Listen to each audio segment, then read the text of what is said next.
தற்பொழுது பன்னீர்செல்வம் செய்தியாளர்களை சந்தித்து வருகிறார். நேரலையில் பார்க்கலாம். நாங்கள் எடுத்துக் கூறினோம். குறிப்பாக தமிழகத்திற்கு கிடைக்க வேண்டிய தென்மேற்கு பருவமழை மற்றும் வடகிழக்கு பருவமழையின் சராசரி அளவை காட்டிலும் மிக குறைந்த அளவு கடந்த வருடம் இந்த வருடம் மழை பெய்திருக்கின்ற காரணத்தினால் கடுமையான வறட்சி தமிழகத்திலே ஏற்பட்டிருக்கிறது. அதனால் ஒரு மிகப்பெரிய குடிநீர் பிரச்சனை கிராமங்களிலிருந்து மாநகர் வரை ஏற்பட்டிருக்கிறது. குடிநீர் பிரச்சனையை தீர்ப்பதற்கு உரிய நிதியை மத்திய அரசு கொடுத்து உதவ வேண்டும் என்று கேட்டிருக்கிறோம்.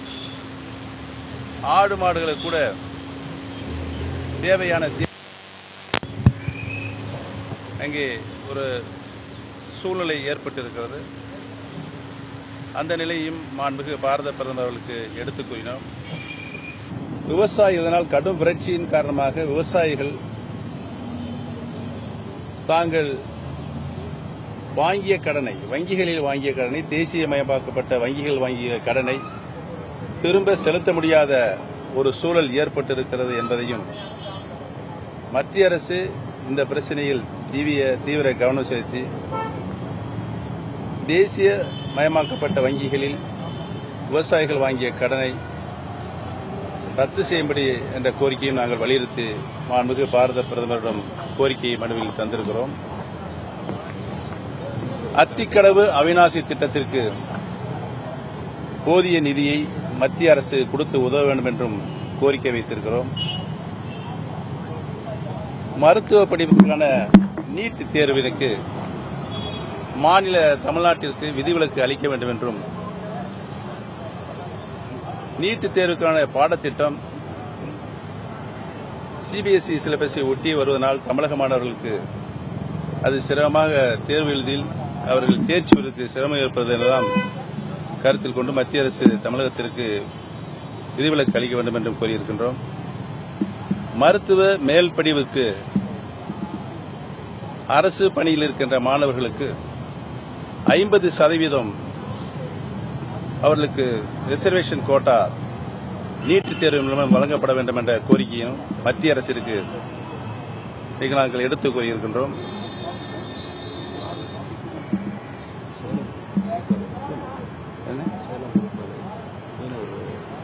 சேலம் ஊர்க்காலையினுடைய பங்குகளை தனியாருக்கு விற்பதற்குரிய நடவடிக்கைகளை தடுத்து நிறுத்தப்பட வேண்டும் என்றும் அந்த கோரிக்கையினுடைய தொழிலாளர்கள் நலன்களை தடுத்து நிறுத்தப்பட வேண்டும் என்ற கோரிக்கையிலும் நாங்கள் வலியுறுத்தியிருக்கின்றோம். தமிழகத்தில் இருக்கின்ற மீனவ பெருமக்களை பழங்குடி பட்டியலில் சேர்க்கப்படுவது அவசியம் என்ற கருத்தையும் மாண்புமிகு இதயம் டாக்டர் புரட்சித் தலைவி அம்மா அவர்கள் காலந்தொட்டு மாண்புமிகு அம்மா அவர்கள் மிகவும் வலியுறுத்தி நாட்டின் பிரதமருக்கு கோரிக்கை மனுவில் மாண்புமிகு அம்மா அவர்கள் தந்திருந்தார்கள். அதையும் நாங்கள் மீண்டும் இன்றைக்கு வலியுறுத்தி தந்திருக்கின்றோம். இவைகளுக்கெல்லாம் போதிய நிதியை தர வேண்டும் என்றும்,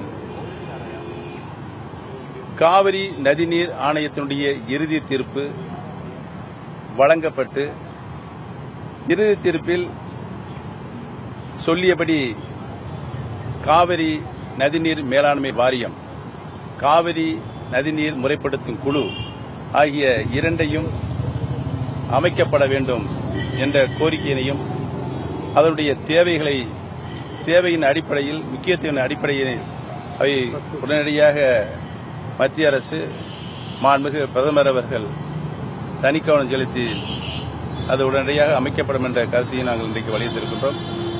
விவசாய பெருங்குடி மக்களுடைய நீண்ட நாள் கோரிக்கைகள் எல்லாம் பாரத பிரதமர் அவர்கள் கவனத்துடன் கேட்டறிந்து கோரிக்கை மனுவை கவனமாக கேட்டார்கள். உரிய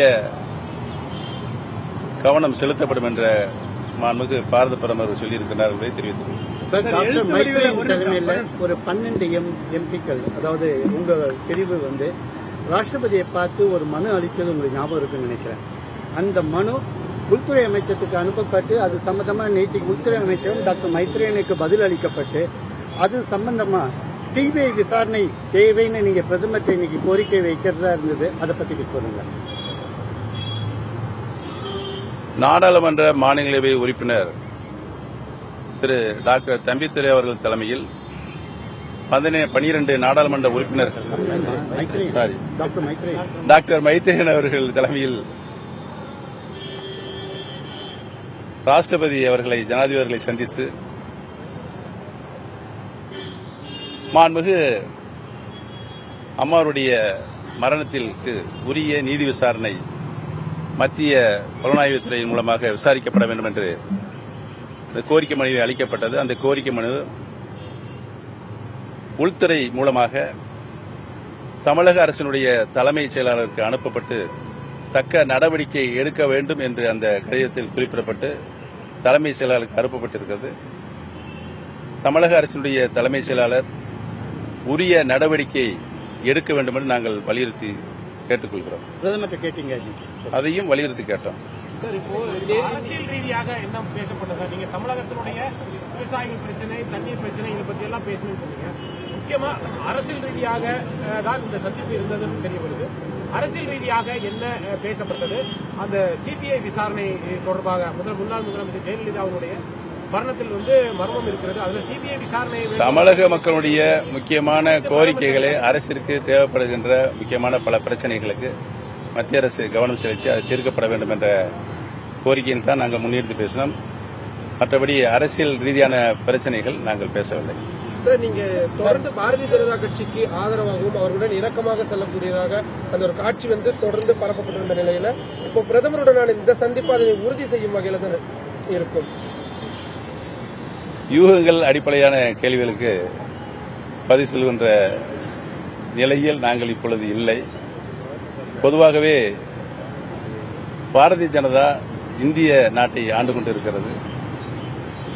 ஒரு மாநில அரசிற்கு தேவைப்படுகின்ற அனைத்து உதவிகளையும் மத்திய அரசு செய்யக்கூடிய ஒரு நிலையில் இருக்கிறது. ஆகவே மத்திய அரசினுடைய கவனத்திற்கு தமிழகத்தில் இருக்கின்ற பிரச்சனைகள் எல்லாம் கொண்டு வருவது அனைத்து இந்திய அண்ணா திராவிட முன்னேற்ற கழகம் புரட்சித் தலைவர் அம்மா அவருடைய அணி சார்பாக எங்களுக்கு முக்கிய பணியாக இந்த நேரத்தில் இருப்ப நாங்கள் நாட்டினுடைய பிரதமரை சந்தித்து இன்னைக்கு கோரிக்கை மனு கோரிக்கைகளை எழுத்து வடிவில் கொடுத்தீங்களா இல்ல ஒரு இன்ஃபார்மலா பேசுறீங்களா? எழுத்து வடிவிலே கொடுத்திருக்கோம். தமிழக விவசாயிகள் 41 நாட்கள் டெல்லியில போராட்டம் நடத்தினாங்க. மத்திய அரசு அவருடைய கோரிக்கையை கவனிக்கவில்லை என்ற குற்றச்சாட்டு இருக்கிறது. மீண்டும் போராட போவதாக சொல்லியிருக்காங்க. அது பற்றி நீங்கள் குறிப்பாக பேசுகிறீங்க. நாங்கள் தமிழக விவசாயிகளுடைய பிரச்சனைகளை தனிக்கவனம் மத்திய அரசு செலுத்த வேண்டும் என்று கோரிக்கை மனுவில் குறிப்பிட்டிருக்கிறோம். பிரதமர் ஏதாவது உறுதி அளித்திருக்காரு அவங்க கோரிக்கை? முதலமைச்சர் சந்தித்த பின்னால் கூட இப்போது போராட்டத்தை மறுபடியும் தொடங்க போகிறாங்க டெல்லியில் 24. அது பெரிய அளவில் இதுக்குமே எதிர்பார்ப்பு.